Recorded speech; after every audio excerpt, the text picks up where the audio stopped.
I would like to comment on the caricatures that were made of our beloved Prophet Muhammad, peace be upon him, in France. In the name of freedom of speech, President Macron promoted caricatures of our beloved Prophet Muhammad, peace be upon him. የዛሬውን ዋነኛ ነጥቤን ከመጀመሪያ በፊት በፈረንሳይ ተከስቶ ስለነበረው ጋዜጣዊና በምስል የተደገፈ ነብያችንን ሙሐመድ ሰለላሁ ዐለይሂ ወሰለም ስለመቆሻሻቸው የራሴን አስተያየትና ምልከታ ማሳወቅ ፈልጋለሁ። በመጀመሪያ ደረጃ የመናገር የመጻፍ ነገራቶችን ያለ ገደብ መግለጽ በሚል ከመስመር የወጣ ነፃነትን ያለ ገደብ በመጠቀም ማክሮንና የፈረንሳይ መንግስት በውዱ ነብያችን ሙሐመድ ሰለላሁ ዐለይሂ ወሰለም ላይ ድንበርን ያለፈ አስነዋሪ ተግባር ፈጽመዋል። For years, France has demonized its Muslim minorities.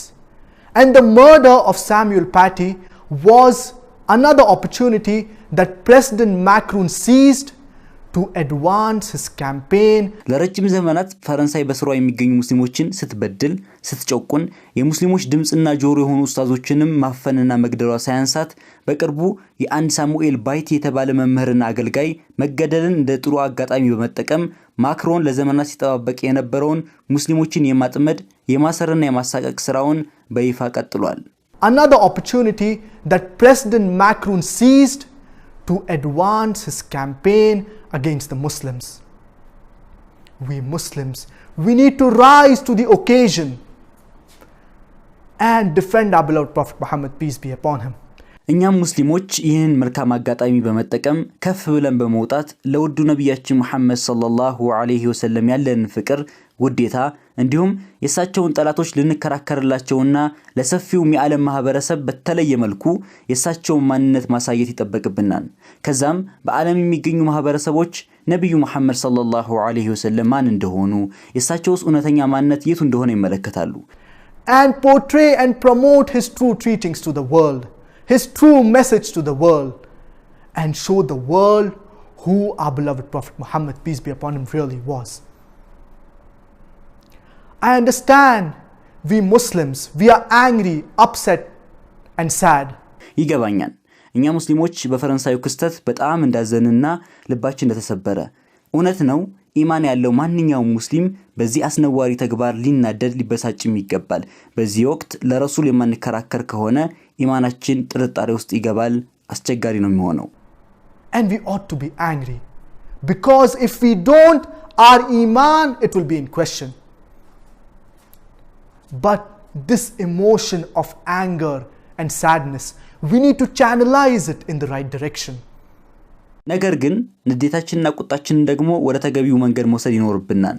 ለዚህም ተገቢ ነው ብዬ የማስባቸውን 3 ወሳኝ ነጥቦችን ላጋራችሁ።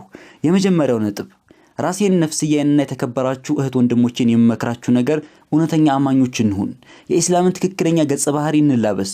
በአጭሩ ጥሩ እውነተኛ አማኞች መሆን አለብን። ምክንያቱም አውቀንም ይሁን ሳናቀው ልብ ብለንም ይሁን ሳንለው እኛ የረሱል ትውልዶች ነን። ሙስሊም እስከሆነ ድረስ ደግሞ ረሱል የኛ መሆናቸው ልናውቅ ይገባል።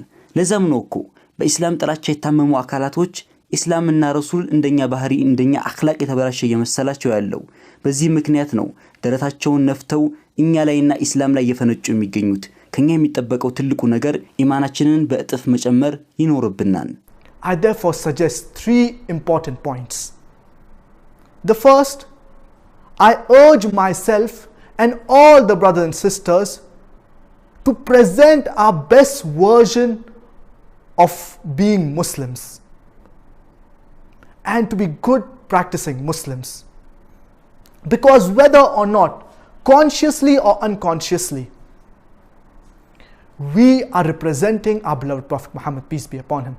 And the Islamophobes, they think that the Prophet of Islam, he was like us. That's the reason they mock at us. ሁለተኛው ነጥብ ይህን የተጀመረብንን ዘመቻ ለማክሸፍ በጣም በሰል ያለው መንገድና ከሄድ የፈረንሳይ ምርትና አገልግሎት ሙሉ በሙሉ ማቋረጥ ነው። ሶስተኛው ነጥብ ደግሞ ሁላችሁንም እህት ወንድሞቼን የምመክራችሁና ጥሪ ማስተላለፍላችሁ ነገር ቢኖርኝ በየቋንቋችሁ የተተረጎመውን ቁርአን እንዲሁም የረሱልን ታሪክ ሐዲስ ማንበብ ይኖርባችኋል። በተለይ ደግሞ ማክሮንን ጨምሮ በእስላም ጥላቻ ላይ የምትገኙ ሙስሊም ያልሆናችሁ አካላቶች ቁርአንና ሐዲስን የነብያችን መሐመድ ሰለላሁ ዐለይሂ ወሰለም ታሪክ በመትረዱት ቋንቋ ለማንበብ እንድትሞክሩ ጥሪን አስተላልፋለሁ። The second is that we need to respond to this in a logical and rational manner. We need to boycott all French products and services. The third, I request all brothers and sisters to read the translation of the glorious Quran and to read the biography of our beloved Prophet Muhammad, peace be upon him, especially the non-Muslims. And in the same breath, I request President Macron to read the translation of the glorious Quran and to read the biography of our beloved Prophet Muhammad, peace be upon him. በጣም የሚያስገርመኝ ነገር ቢኖር ደግሞ ፈረንሳይ ውስጥ ከላይ ያሉ ዋና አመራሮች የሚናገሩትና የሚሰሩት ነገር የተጋጨ ነው። ልብ ያላሉት ነገር የሚሰሩት ጥፋት ራሳቸውን ብቻ እንደማይወክልና በአጠቃላይ የሀገራቸውን አቋም ያንጸባረቁ መሆኑን ሊገነዘቡት ይገባል። ውዱ ነብያችን መሐመድ ሰለላሁ ዐለይሂ ወሰለም እኮ ለሁሉም ሰው አዛኝ ነበሩ። ዛሬ ላይ ግን ከመሬት ተነስታችሁ የመናገርን ነፃነት ተጠቅማችሁ ከሆነ ነብያችን መሐመድ ሰለላሁ ዐለይሂ ወሰለም የተሳደባችሁ ያላችሁት ንገሩኝ እስኪ በሀገራችሁ ህግ መሰረት አንድ ግለሰብ ይሰደብ ይጥላላ ብሎ ይፈቅዳልን? ወይንም እናት አባት ቤተሰብ እንዲሰደብ ይፈቅዳል? ይህን የምትፈቅዱ ከሆነ ደግሞ ይህ እንዳይመስላችሁ የመናገር ነፃነት ማለት የማንንም ሰው የማንንም ስሜት መንካት አይደለም፣ ሐሳብን በተገቢው መንገድ ማንጸባረቅ ማለት ነው። And what shocks me in France is that the head of state, he says and he does certain things, but he does not realize that it is not only representing himself, but he is rather representing the whole country. Our beloved Prophet Muhammad, peace be upon him, he was a mercy to the entire humanity.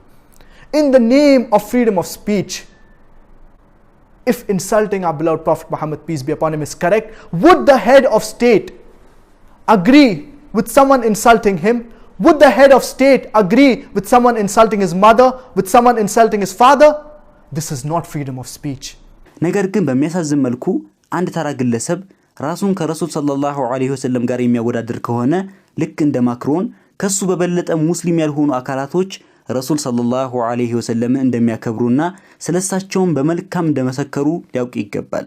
Who can dare to compare himself to Prophet Muhammad, peace be upon him? But sadly, Mr. Macron, he has not understood this. Non-Muslims, they revered and respected our beloved Prophet Muhammad, peace be upon him.